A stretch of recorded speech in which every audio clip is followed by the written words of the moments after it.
lalu. Farel melesat ke depan, dengan kecepatan luar biasa, menyusuri kerumunan Venomons yang semakin padat. Wajahnya penuh tekad, seolah dunia tidak ada yang lebih penting selain mengejar sosok yang baru saja dilihat Nada. Sosok itu terasa tidak asing, meski Albert tahu, perintah untuk tidak gegabah harus tetap dipatuhi. Albert berteriak, suaranya tenggelam di tengah riuhnya langkah Farel. Farel, jangan gegabah, kita harus tetap dalam posisi tim.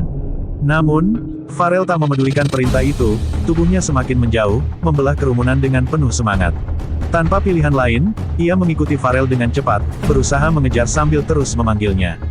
Tiba-tiba, tanah di bawah mereka berguncang hebat. Bunyi gemuruh menggelegar, seolah seluruh dunia sedang bergoyang. Albert terhuyung, hampir jatuh, namun segera mengendalikan dirinya. Hatinya berdegup kencang, dan sebelum ia bisa memahami apa yang terjadi, sinar yang sangat terang menyilaukan penglihatannya muncul begitu saja. Albert terpaksa menutup mata dengan tangannya, tubuhnya tersentak mundur karena cahaya yang begitu kuat. Beberapa detik berlalu dalam kegelapan. Ketika akhirnya sinar itu mereda, Albert membuka matanya perlahan. Dia terkejut, ia tidak lagi berada di tengah kerumunan Venomons. Tidak ada Farel, tidak ada timnya, yang ada hanya kehampaan yang mengerikan, sebuah dunia asing yang sangat berbeda dari tempat yang ia kenal.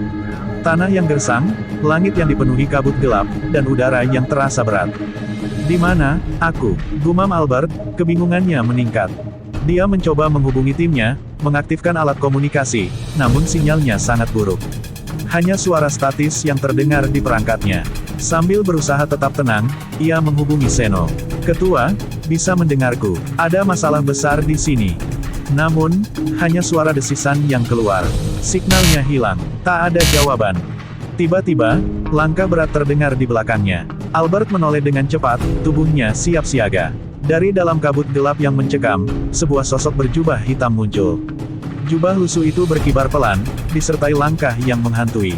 Sosok itu berhenti beberapa langkah darinya, dan dengan suara yang tenang namun penuh ancaman, berkata, "Akhirnya datang juga, aku sudah lelah menunggu. Ayo kita mulai."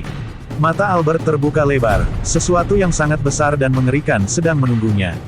Tubuhnya gemetar, bukan karena takut, tapi karena ia sangat terkejut dengan sosok yang ia lihat di depannya. Wajah itu, tak mungkin ia lupakan.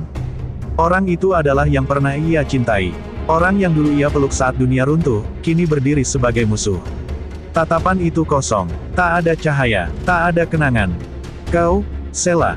Wanita itu menatapnya datar, tanpa emosi. Ia mengangkat dagunya sedikit, suaranya dingin, datar, seperti mesin yang diatur untuk satu hal, menyelesaikan misi. "Aku tidak tahu siapa kau. Dan aku tidak peduli, aku diperintahkan untuk menghabisimu." Seolah waktu berhenti, dunia sekitarnya lenyap, yang ada hanya rasa hampa yang menghantam keras di dada Albert. Tangannya mengepal, bukan untuk menyerang, melainkan menahan tangis. "Tak mungkin kau lupa, kita pernah." Seketika, Ten melesat ke depan, dengan kecepatan seperti petir. Albert menghindar di detik terakhir, tapi sorot matanya tetap terpaku. Ia tidak hanya melawan musuh, ia sedang melawan kenangan yang ingin ia pertahankan, walau kenyataan telah merampas semuanya. Tubuh Farel terhentak keras ke sebuah arena luas berbentuk melingkar. Dindingnya menjulang tinggi dan tertutup simbol-simbol asing. Tanah di bawahnya keras dan bergema setiap kali ia menginjaknya. Farel terengah, masih berusaha memahami apa yang terjadi. Matanya menatap sekeliling. Tidak ada siapapun, hanya sunyi, dan jantungnya sendiri yang berdegup kencang. Farel gumam. "Tempat macam apa ini? Nada, Arda, sial, di mana kalian?" Nada tersadar dalam posisi duduk, punggungnya bersandar pada pohon tua yang aneh bentuknya. Ia berada di tengah hutan berkabut, sunyi, dan dingin. Daun-daun bergoyang oleh angin yang entah dari mana. Apa ini? Mimpi? Atau aku, diculik? Nada berdiri perlahan, lalu melangkah maju. Kakinya menginjak dedaunan basah. Matanya bergerak cepat, siaga. Dan saat itulah ia merasakan tatapan. Dari balik pepohonan, tatapan yang familiar namun menyakitkan. Sosok yang pernah ia lihat di tengah pertarungan sebelumnya. Tapi tak ada respon, hanya bayangan samar yang bergerak, seperti menggodanya untuk mendekat. Seno berdiri di tengah aula kastil megah. Pilar-pilar marmer menjulang, lampu gantung bergoyang lembut, namun anehnya tidak ada suara selain hembusan angin tipis. Langkah sepasang kaki terdengar, tenang, namun mengandung aura tak terduga. Seorang wanita muncul dari balik bayangan. Rambut nyentriknya tergerai lembut, matanya tajam dan senyumnya penuh misteri. Dari aura yang dipancarkannya, Seno tahu, ini bukan manusia biasa. Kau pasti Seno, kan? Senang akhirnya bisa melihatmu dari dekat. Kau siapa? Apa ini ulahmu? Pertanyaan yang tergesa. Kau bahkan belum tahu siapa yang mengundangmu ke sini. Tapi, aku mengerti. Seorang pemimpin memang harus waspada. Jawab saja, musuh atau bukan. Aku, tergantung dari sisi mana kau melihat. Tapi, untuk sekarang, anggap saja aku hanya ingin bicara. 4 mata, tanpa gangguan. Karena terus terang, aku cukup penasaran denganmu, Seno. Seno diam, matanya tak lepas dari orang itu, mencoba membaca geraknya. Tapi jelas, wanita ini bukan tipe yang bisa ditebak dengan mudah. Arda dan Putri terdampar di sebuah ruang gelap dan sempit. Satu-satunya cahaya datang dari lubang kecil di atas atap, merembes masuk seperti sinar harapan yang nyaris padam. Arda duduk bersandar, tubuhnya melindungi Putri yang terkulai lemah di pangkuannya. Luka dan memar menghiasi tubuh gadis itu, sisa dari pertempuran yang tak pernah mereka duga akan sebrutal itu. Arda pelan, menenangkan. Tenang, aku masih di sini. Mata Putri perlahan terbuka, pandangannya kosong sejenak, sebelum rasa sakit dan kesadaran bertabrakan dalam pikirannya. Ia berusaha bangkit, namun tangan Arda menahan lembut bahunya. Di mana kita? Aku juga nggak tahu, tapi sepertinya, kita ikut terseret. Putri merespons dengan genggaman lemah di lengan Arda.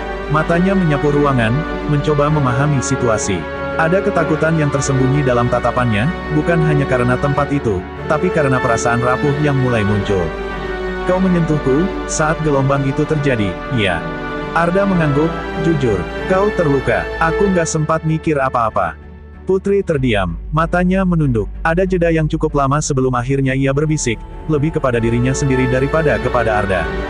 Berarti kita terjebak bersama, dan dalam keheningan itu, keduanya menyadari, tak peduli siapa yang membawa mereka ke tempat ini, atau apa yang menanti, saat ini, mereka hanya punya satu sama lain. Tiba-tiba terdengar suara ceria namun mengganggu dari segala arah, seperti suara anak kecil yang sedang bermain petak umpet. Halo, semuanya sudah sampai ya? Wah, kalian tersebar rapi banget. Seru. Kalian pasti bingung kan? Bingung pastinya. Ini bukan rumah, bukan juga neraka. Tapi ya, anggap saja taman bermainku. Mau pulang? Ya boleh aja. Tapi ya itu tadi. Satu syarat kecil. Hihi, kalian harus mengalahkan teman kecilku yang sudah menunggu di tempat masing-masing. Seru banget kan? Kalau kalah ya, ya udah, berarti kalian jadi mainan selamanya. Mereka semua menyadari, ini bukan sekadar teleportasi, ini bukan misi, ini adalah permainan, dan mereka semua adalah pionnya. Kalau kamu penasaran sama kelanjutannya, klik tombol subscribe dan nyalain notifikasinya.